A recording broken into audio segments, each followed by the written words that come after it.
¿Qué hace un hombre cuando el mundo le entrega? En el borde de su finca y bajo una nevada que borra los límites del mapa, dos caballos salvajes encadenados como si fueran secretos olvidados. La imagen se queda pegada. Cuellos tensos, aliento que convierte en vapor la noche, cadenas mordiendo la nieve hasta revelar la piel negra y rosada de la herida. El granjero de manos agrietadas y silencio largo, escucha primero el crujido de la madera del cerco y luego algo más. Un latido que no es suyo, un pulso animal que reclama nombre. Todo alrededor está en blanco, pero la escena contiene colores antiguos. El cobre de la cadena, el azul helado del cielo, la ternura inesperada que tiembla en la postura de un caballo que todavía recuerda cómo confiar. ¿Quién dejó a esos animales así? Porque, en la medianoche de enero, alguien encadenaría a dos seres libres hasta que el frío les enseñara la muerte, y entre la nieve, el granjero descubre una nota apenas legible, con una letra temblorosa y una sola palabra debajo de un dibujo infantil. Perdón. Esa palabra cae en su pecho como una piedra cálida que no se espera, pesa y quema. Perdón porque el viento se lleva la mitad de la frase. El granjero se arrodilla. Sus rodillas hacen un sonido seco en la nieve, y por primera vez en años, su vida entera parece girar alrededor de dos ojos. Él se llamaba Mateo, aunque en el pueblo le decían solo el viejo de la loma, con un cariño que mezclaba respeto y la distancia que impone la costumbre. Su finca no era grande, un terreno que había heredado de su padre, una casa con chimenea, un caballo en el establo hasta que lo vendió por unas medicinas cuando la mujer murió. Había trabajado la tierra como quien colecciona silencios, absorbiendo la soledad como si fuera un abrigo. Sus manos conocían el peso del invierno y el olor de la madera vieja. La vida que llevaba era una sucesión de amaneceres medidos por el canto del gallo y la velocidad con la que la nieve se pegaba a los hilos del cercado. A la hora del té, tras la ventana empañada, Mateo guardaba una vieja foto en la gaveta del mueble. Ella con un pañuelo en el cabello, riendo detrás de dos potros que parecían resbalar de alegría. Esa foto era la voz que aún le respondía. Desde la muerte de su esposa, había aprendido a nombrar las cosas con el nombre de lo que ya no estaba. Guardaba una navaja que había pertenecido al padre, una lámpara de aceite con un vidrio astillado, y una carta sin abrir que decía solo, «Si algo ocurre, no te alejes». Aquella carta era un principio sin final, una paranoia domesticada por los años. Mateo vivía con los ecos de promesas que nunca le pidieron cumplirse. La granja, en invierno, era una lección de paciencia. Las vacas comían con un ritmo lento, las puertas crujían como camas viejas. Había un camino que bajaba hacia el río, bordeado por sauces que inclinaban la cabeza como ancianos. La comunidad lo visitaba en Navidad. Cuando se hablaba de él, se recordaba su risa que aparecía a destiempo, interrumpida por el recuerdo. A pesar de todo, no era un hombre sin ternura. Ayudaba a reparar cercas, prestaba semillas y cerraba su casa a quienes no merecían quedarse. Era un hombre que guardaba su dolor intacto, como un objeto valioso, y eso lo hacía peligroso para sí mismo. El dolor, como el fuego, calienta y consume. El día que encontró a los caballos empezó como cualquier otro. La mañana helada, el té con pan gris, las botas que crujían al pisar la nieve. El aire olía a tablero y a chimenea. Y sin embargo, cuando vio las huellas que no pertenecían a las suyas, supo que algo había cambiado. Había una sensación en el cuerpo, una especie de alertamiento que se instala en la piel, y cuando siguió aquellas huellas hasta el borde del campo, encontró a los animales. No eran pura belleza salvaje. Sus cuerpos estaban marcados por cicatrices, una mandíbula rota que curó mal, un costillar con una línea de pelo que no crecía, un ojo que parpadeaba desconfiado. Las cadenas, oxidadas pero fuertes, Iban enterrándose en la nieve como raíces que se niegan a soltar. Mateo no era hombre de muchas preguntas. Prefería las acciones. Rompió la cadena con la navaja de su padre, con movimientos prácticos, concentrado en la tarea como quien repara la vida en pequeñas piezas. Uno de los caballos, el más joven, gruñó. El otro, más viejo, dejó caer la cabeza como si reconociera la calma en sus manos. Cuando la primera cadena cedió, el aire pareció suspirar. El granjero sintió por un instante la tentación de apartarse y regresar a la casa, pero acercó las manos al pecho de ambos animales y escuchó el latido, humilde y fuerte, como un tambor que recuerda la marcha. Esa atención fue el primer acuerdo entre ellos. Allí quedó plantada la promesa inicial. No los dejaría morir. El descubrimiento de la nota con la palabra perdón fue el primer hilo para la madeja que se enredaría en los días siguientes. Mateo la guardó en la chaqueta con los dedos congelados y llevó a los caballos al granero. Les dio paja y agua caliente. Ellos al principio rechazaron la comida con la delicadeza de lo que no confía. La nieve continuó lenta como un telón antiguo que cae. El granero olía a heno húmedo y a recuerdos. Cada noche, Mateo los miraba mientras la lámpara proyectaba sombras largas y dóciles en las paredes. A veces el viejo abría la boca para decir palabras que no esperaba. Otras, se limitaba a contar las horas con el crujido del reloj. Los caballos tenían nombres que nadie recordaba. Mateo les puso nombres que le vinieron a la mente en la penumbra. Río, para el joven, por la manera en que su cuerpo buscaba el movimiento. Sombras, para el otro, por el color que parecía absorber la luz. El proceso de acercamiento fue lento y lleno de resistencia. Río retrocedía cuando la mano iba a rozarle el cuello. Sombras observaba como si midiera la intención en la mirada de Mateo. Cada gesto era una prueba. Para Mateo, que había enterrado su capacidad de confiar hacía mucho tiempo, la paciencia era una práctica de humildad. Sabía que no podía forzar lo que la soledad había roto. En los días que siguieron apareció gente del pueblo. Una vecina con sopa. Un joven que se ofreció a revisar los cascos.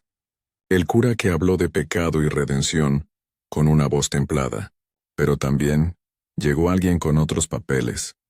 Una mujer de traje oscuro que se presentó con una municipalidad y un brillo burocrático en los ojos.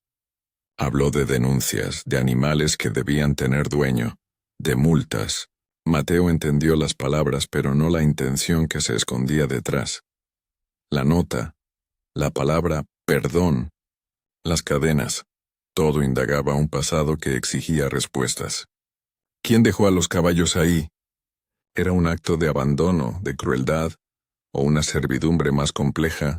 La mujer buscaba documentos. Mateo no tenía papeles. Tenía una memoria. La tensión creció con la llegada de una tormenta anunciada más severa que las anteriores. Las previsiones se cumplían con la exactitud de una amenaza. Viento frío que mordía la nuca, postes que gemían. El granero, a pesar de su robustez, parecía pequeño frente a la meteorología. Una noche, cuando la tormenta alcanzó su punto álgido, un coche se detuvo en el camino de entrada. 2 hombres bajaron. Olores de gasolina y prisa en las botas. Preguntaron por los caballos y por el dueño. Sus miradas no eran de quien reprende. Eran de quien toma. Querían llevarse a Sombras y Río, con la excusa de una investigación sobre animales salvajes que podían ser peligrosos. Mateo se negó. La conversación fue una gradación de amenazas. Llamadas que se harían, permisos que se solicitarían, puertas en las que se golpearía hasta arrancar la madera. En la cumbre del vendaval, cuando la radio se apaga y la espuma de la tormenta golpea los vidrios, uno de los hombres murmura una palabra que Mateo conoce demasiado bien. El apellido de su padre. ¿Qué relación entre ellos y su pasado podría explicar la presencia de los caballos? Mateo, contra su costumbre de no dejar que el pasado hable, decidió entonces que había líneas que no convenía dejar intactas. Empezó a buscar pistas, la nota, la cadena, las huellas. Encontró en el barro huellas de neumáticos antiguas, el sello de un herrador con una marca que su madre solía describir cuando narraba historias de su infancia. También descubrió un trozo de tela con una costura curiosa, un patrón que reconoció de un chal que su mujer había tejido décadas atrás y que había desaparecido sin explicación después de una pelea con vecinos.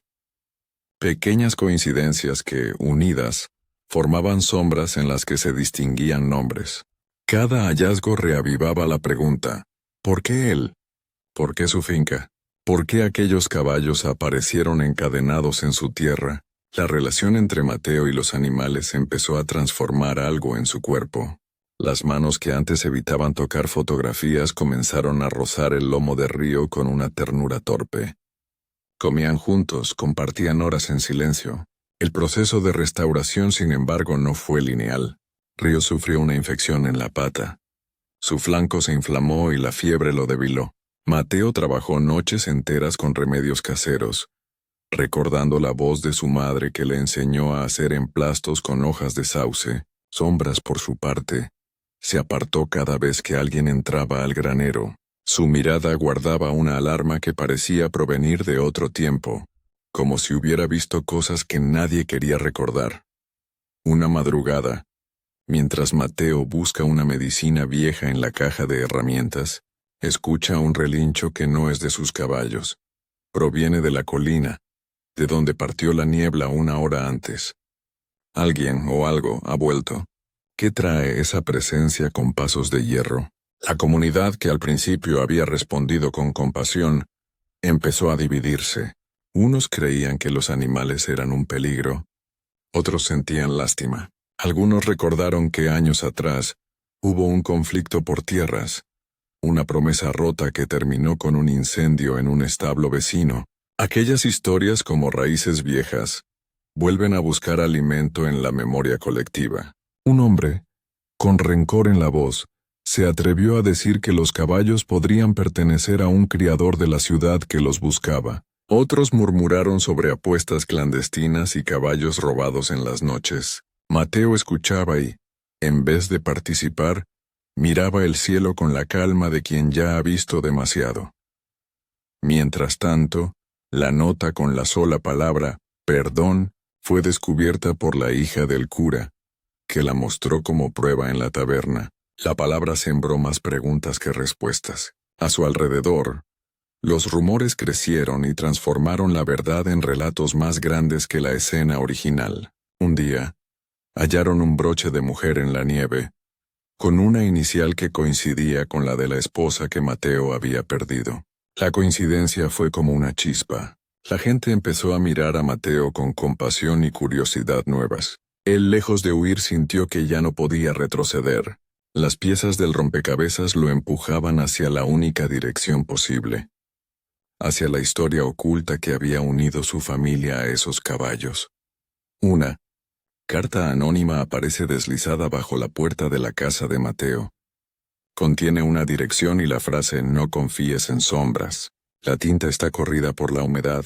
La advertencia corta el aire y deja un sabor metálico. ¿Quién teme a sombras, realmente, y por qué? Esa noche, la tormenta cedió solo para dar paso a una calma que parecía una trampa. El granero se llenó de sonidos. El ronroneo de un motor distante, el rozar de botas sobre grava, el murmullo de voces ahogadas. Mateo durmió mal. Cuando el amanecer llegó, vio huellas nuevas alrededor del recinto, pisadas humanas que no reconocía. Entre ellas una marca peculiar, la huella de una bota con una suela partida, la misma que él había visto en una fotografía de su padre durante un juicio antiguo, el juicio que nadie en el pueblo quería recordar. El pasado, una vez más, no sabía pedir permiso para entrar.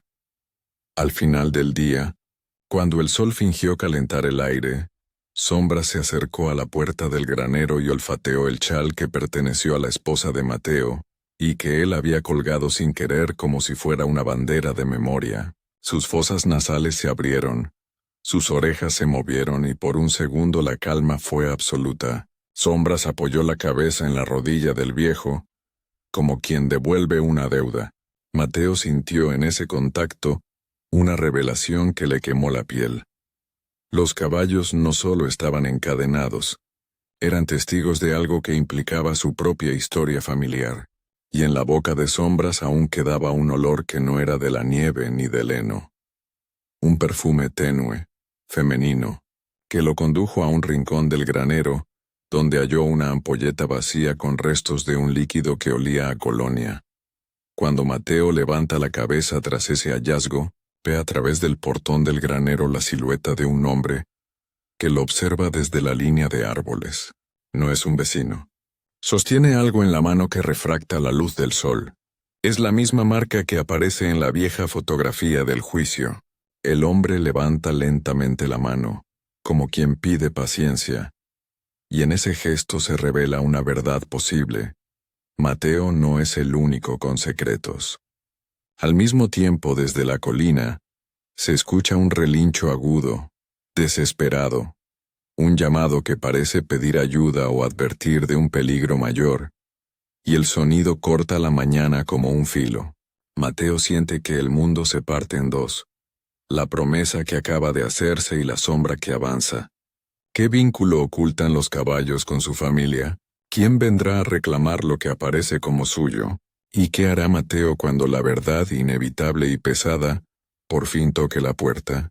La mañana en que todo dejó de ser a medias comenzó con un silencio que no era paz, sino expectación. El hombre de la línea de árboles, Hernán, así lo supo Mateo por el nombre que corrió en el pueblo como sal, cruzó el campo con pasos medidos. Llevaba en la mano un sobre nuevo y en la mirada una paciencia que olía a vieja sed de posesión. No venía solo.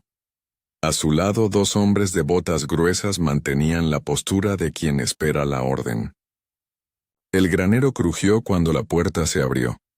No tanto por el viento como por la gravedad de lo que iba a suceder. Hernán habló con voz domesticada. Reclamó la propiedad de los caballos. Mostró un papel ajado con un sello que parecía oficial. Habló de reclamaciones, de pérdidas pasadas, de deudas que nadie pagó. Sus palabras eran una red. Cada frase calculada para atrapar a Mateo en una contradicción. Pero lo que Hernán no sabía, o quiso ignorar, era que la verdad no vive solo en papeles. También se guarda en los cuerpos, en los objetos que no mienten. Mateo, que había aprendido a no responder con furia, sostuvo la mirada y dejó que el silencio dijera por él. De la chaqueta que había guardado desde la noche del hallazgo, sacó la nota con la sola palabra. Perdón, la tendió con las manos temblorosas y habló. No era defensa legal ni ruego. Habló del chal de su esposa, del broche hallado en la nieve, del olor a colonia en la ampolleta. Habló de la fotografía de su padre en el juicio y de la huella de la bota con la suela partida. Cada detalle era una cuenta que, juntas, formaban la cadena del pasado. Hernán negó. Sus hombres mascullaron, pero la gente del pueblo que ya había sentido la historia como una herida propia, comenzó a acercarse. Entonces Sombras olfateó el aire, y sus orejas se alzaron como banderas. Su cuerpo endureció. No hubo teatralidad en su gesto, solo la concentración animal de quien siente peligro en la piel. Río, aún con la pata débil, pateó la paja y lanzó un relincho corto, otro que parecía un aviso. Los caballos en ese momento dejaron de ser evidencia y se volvieron jurado. Sus reacciones tenían la honestidad de lo que no miente. Hernán intentó avanzar, pero Sombras apoyó una pata en la puerta del granero y mostró los dientes en una expresión que no era agresiva por gusto, sino por protección. El pelaje se erizó, las ventanas del animal se abrieron, y su respiración salió caliente, cortando la nieve. La atención se concentró en un punto sencillo, un fragmento de metal oxidado que Mateo había encontrado la semana anterior, escondido en la tierra junto al cerco. Era una placa de herrador con una marca que, al sostenerla a la luz, reveló el mismo símbolo que llevaba la bota del juicio en la fotografía del padre. Aquella placa no era solo un objeto, era el alambre que conectaba la acusación antigua con la evidencia fresca. Mateo la mostró, y la piel de Hernán se contrajo. No por sorpresa, sino por reconocimiento. Había pasado demasiadas lunas para que el recuerdo no ardiera en su carne. Hernán intentó un último movimiento.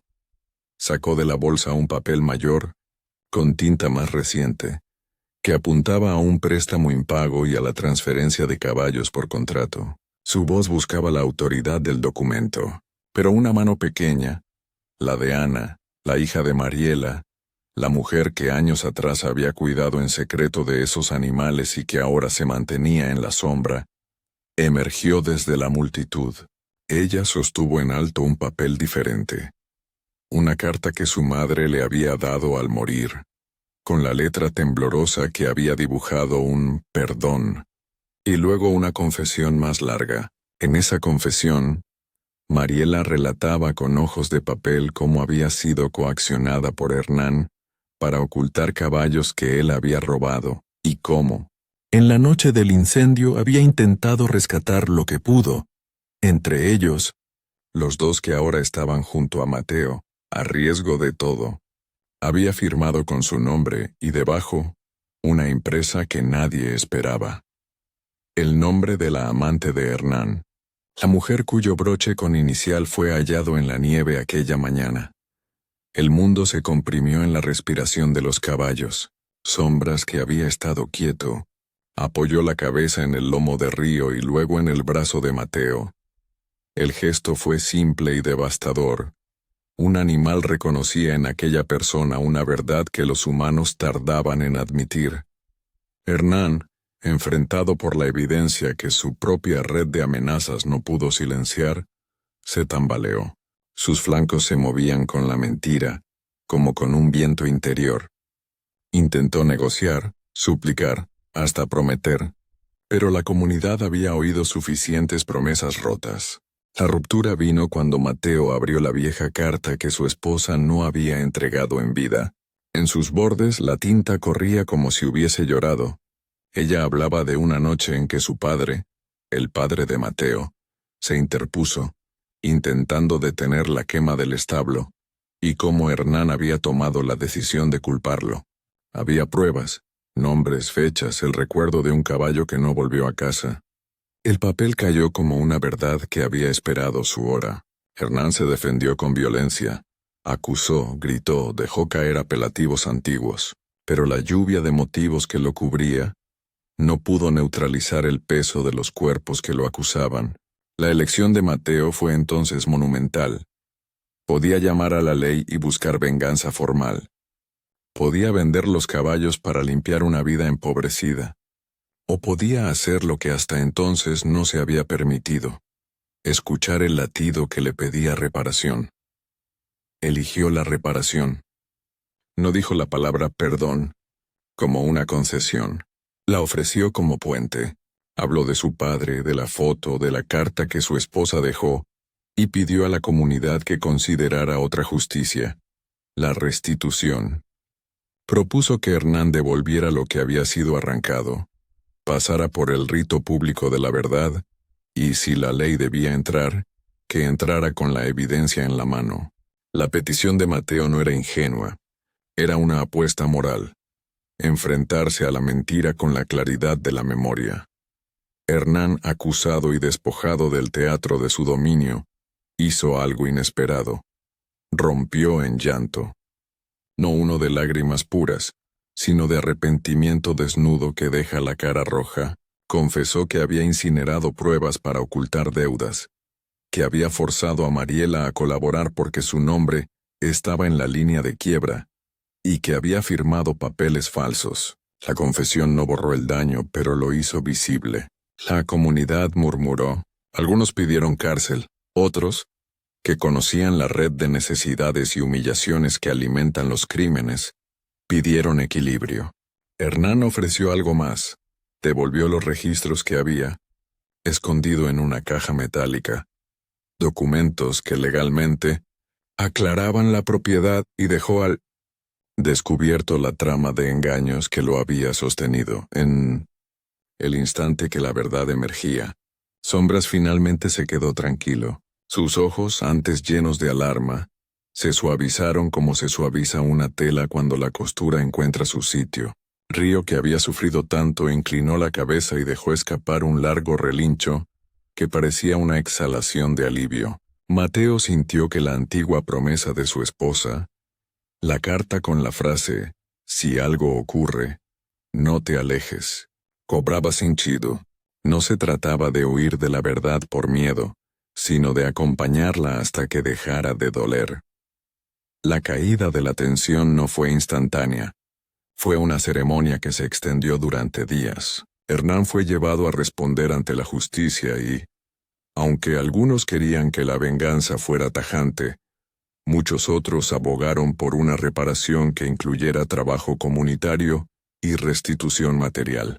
La sanción no borró la memoria, pero abrió un espacio para que la herida se limpiara con tiempo. Mariela, a través de su hija Ana, recibió un reconocimiento público.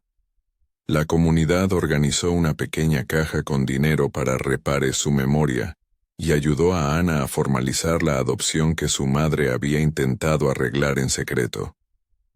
La historia, que había sido una sombra, comenzó a nombrarse. Los caballos se quedaron en la finca de Mateo de manera temporal. Nadie en el pueblo cuestionó la decisión. Había acuerdos firmados. Hubo conversaciones con veterinarios y con antiguos criadores que ofrecieron ayuda. Río recibió un tratamiento que sanó su pata. Sombras recibió la paciencia que todo animal con memoria necesita para volver a confiar en las manos humanas. El granero fue reforzado. La comunidad aportó yeso, paja y manos. En la noche, Mateo se sentó a la entrada y miró las estrellas, escuchando el latido regular de esos respiradores animales que ya no le parecían extraños. La transformación de Mateo no fue solamente práctica, fue interna. Ver a Sombras descansar la frente sobre su regazo fue como recibir, de golpe, la carta que su esposa no pudo terminar. Una declaración de continuidad. Mateo dejó que la nostalgia hablara, pero no la dejó gobernar. Recordó la risa de su mujer, la forma en que ella ataba las riendas, cómo había escondido una llave en la horquilla de la silla. Con esos recuerdos reconstruyó la valentía de antes, la de tomar decisiones que dolían pero que liberaban. Ana se convirtió en un lazo inesperado. Joven, con la voz temblorosa de quien carga historias ajenas, trabajó con Mateo en las mañanas, aprendiendo nombres de remedios, cómo tratar una herida de cascos, cómo esperar. Entre ellos se tejió una familia que no borró el pasado, pero que lo integró. Ella le mostró a Mateo un día una foto que su madre guardaba, la imagen de una mujer con un pañuelo, riendo detrás de dos potros. En la esquina de la foto, apenas perceptible, había una letra, la inicial del broche perdido. La coincidencia no era azar, era corroboración de lo que la verdad necesitaba para sostenerse. La gente del pueblo volvió a pasar por la loma, a traer comida, a preguntar por la salud de los animales. Algunos, que habían sido portadores de rumores ásperos, pidieron perdón con gestos pequeños, una miga de pan, una ayuda en las labores del campo. Mateo aceptó las manos con la calma de quien sabe que las heridas sanan mejor con compañía. Los días largos se volvieron menos cortantes. El invierno empezó a ceder, y con ello la dureza de las noches. La mayor recompensa, sin embargo, fue otra, una mañana clara, cuando la nieve empezó a marcar charcos y el barro a devolver los pasos. Mateo subió al lomo de Sombras. No lo hizo por ostentación, ni por la necesidad de probar nada. Subió porque ya lo había intentado alguna vez en su juventud y porque aquella experiencia le devolvía algo que creía perdido, la sensación de ser sostenido por algo vivo que confiaba en él. Sombra soportó su peso con la naturalidad de quien conoce rutas secretas. El caballo no era un instrumento, era un compañero que respondía con la misma honestidad con que había puesto la cabeza en su regazo la primera noche. La resolución fue una sucesión de actos sencillos que, aún modestos, cerraron las grietas más profundas. Mateo organizó, con ayuda de la comunidad, un pequeño memorial en el lugar donde, años atrás, se había incendiado el establo que marcó la caída de su padre. No fue un acto de venganza, sino un rito que nombró a las víctimas y a los olvidados. Allí se colocó una placa con los nombres de quienes habían perdido más que animales. Nombre por nombre. Como se citan las estaciones en una memoria, se leyó la carta de Mariela en voz alta. Sus palabras, que antes flotaban en sobres y cajones, encontraron un cuerpo que las escuchó. Los caballos fueron inscritos en un registro que acreditaba su rescate y su nueva vida como parte de un proyecto de conservación local. Mateo y Ana decidieron, con la humildad de quienes saben lo que es empezar de nuevo, abrir la finca para quien necesitara aprendices o espacio temporal para animales rescatados. No buscaban fama. Querían que la reparación tuviera continuidad, y así, poco a poco, la finca se convirtió en un punto de reunión donde las manos trabajaban juntas, y las historias antiguas se contaban sin aspereza. En el plano íntimo, lo que más conmovía era la danza sutil entre recuerdo y presente. Mateo, que había guardado la carta sin abrirla, por fin la leyó entera en voz alta en una tarde tibia. La letra de su esposa describía, con humildad y coraje, un intento por proteger vidas que ella consideraba inocentes. Terminaba pidiendo a quien leyera que no olvidara la ternura como argumento de justicia. Mateo cerró los ojos y sintió por primera vez en años que la rabia había dejado el campo. No la borró. La reconoció y la transformó. El acto simbólico final ocurrió una mañana en que la nieve había terminado de derretirse. Mateo abrió el portón del granero y, sin bridas ni cadenas, dejó que sombras y ríos salieran al prado que una vez fue su infancia. No era un acto de abandono. Era restitución en su forma más limpia. Devolver la libertad a quienes la habían perdido. Los caballos galoparon primero con cautela, luego con la alegría que solo los cuerpos saben mostrar cuando recuerdan el movimiento. Sus crines cortaron el aire, sus cascos golpearon la tierra y en el avance, despejaron un sendero nuevo que nadie había previsto. Mateo los observó desde la loma. Ana se apoyó en su hombro. Juntos vieron a los caballos detenerse en el borde del arroyo donde, años atrás, su esposa dejó un pañuelo prendido en una rama. Sombras, de pie, inclinó la cabeza y recogió con la boca el pañuelo. El broche que había sido hallado encajaba en él, y lo dejó en las manos de Mateo como quien entrega una ofrenda. En ese gesto Mateo entendió que las deudas emocionales podían pagarse con actos sencillos. Cuidado, verdad y tiempo. Cerró los ojos y aceptó el alivio, no como victoria, sino como un permiso para vivir. La última imagen fue pequeña y perfecta. Sombras y río, reflejados en el agua del arroyo, bebían con calma. Mateo, desde la loma, dejó que las lágrimas rodaran sin ruido. No eran lágrimas de derrota ni de furia, eran la sal que restaura la carne. Y cuando la brisa sopló, se llevó consigo el aroma de la colonia, del heno, y de una vida que volvía a latir con más cuidado. Si esta historia tocó tu corazón y te dejó con ganas de más relatos que recuerdan la ternura y la justicia, suscríbete ahora.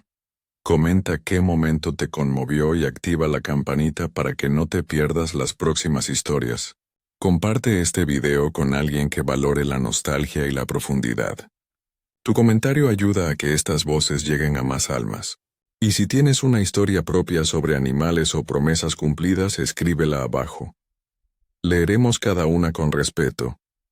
Suscríbete, comenta y enciende la campana. Síguenos para seguir acompañando el latido de las historias que importan.